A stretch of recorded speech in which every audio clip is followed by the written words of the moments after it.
Seine-Saint-Denis. Est-ce que, selon vous, Christophe Castaner est allé trop loin hier soir? Est-ce que, carrément, le ministre de l'Intérieur a menti sciemment? Écoutez, j'étais en train de me dire qu'il y a un an, il y avait une affaire d'État le 1er mai avec l'affaire Benalla, et là, il y a un mensonge d'État avec Christophe Castaner. Donc on pourrait presque dire que les 1er mai se suivent et se ressemblent pour le gouvernement, avec un vrai problème. Parce que hier, évidemment, qu'il a menti sciemment.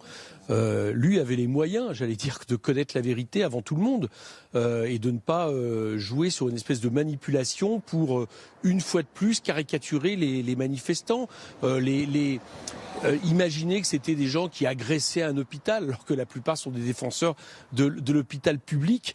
Et je trouve qu'il s'est pris les pieds dans le plat, et c'est une vraie satisfaction. C'est une vraie satisfaction pour tous ceux qui sont libérés, parce que voilà, ce soir il n'y a pas de garde à vue, plus de garde à vue et pas de poursuite.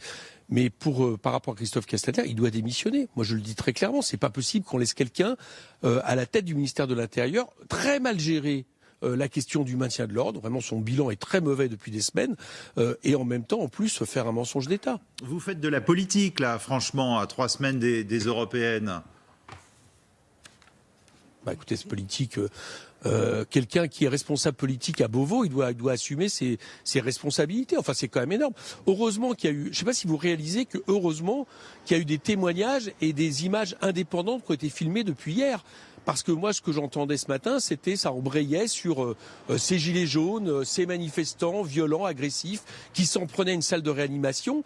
Et avec un peu plus, on se retrouvait avec des gens qui non seulement allaient être en garde à vue, mais allaient subir des peines lourdes. Donc c'est pas rien quand même. On peut pas prendre ça comme ça et se dire bon, on passe à autre chose. On fait pas de, ça serait politique de dénoncer Castaner.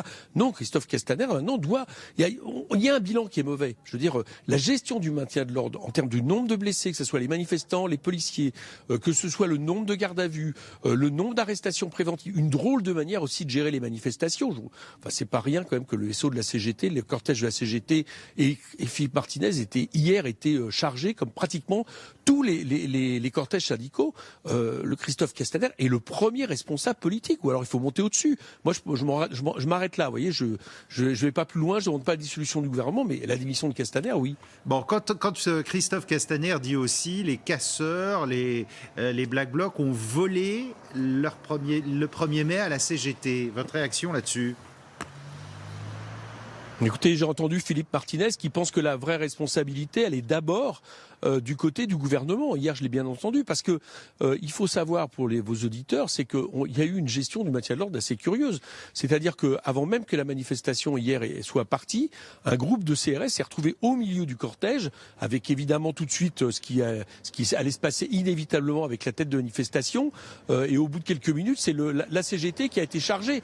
Moi, je pense que c'est pas des bonnes techniques de maintien de l'ordre. Moi, j'étais hier à cette manifestation, par exemple. Je crois que c'est facteur de trouble le fait que tout au long d'un cortège, vous êtes transformé dans une espèce de fan zone. Vous pouvez même pas sortir si vous voulez sortir, même si vous montrez que vous êtes totalement pacifique. Je crois que c'est des gestions du maintien de l'ordre qui ne tiennent pas la route. Et comme je pense que ce ne sont pas les policiers qui sont responsables, c'est la responsabilité politique du ministre de l'Intérieur. Merci beaucoup, Éric Coquerel, et merci à Émilien Lacroix et Johan Cherif qui étaient avec vous.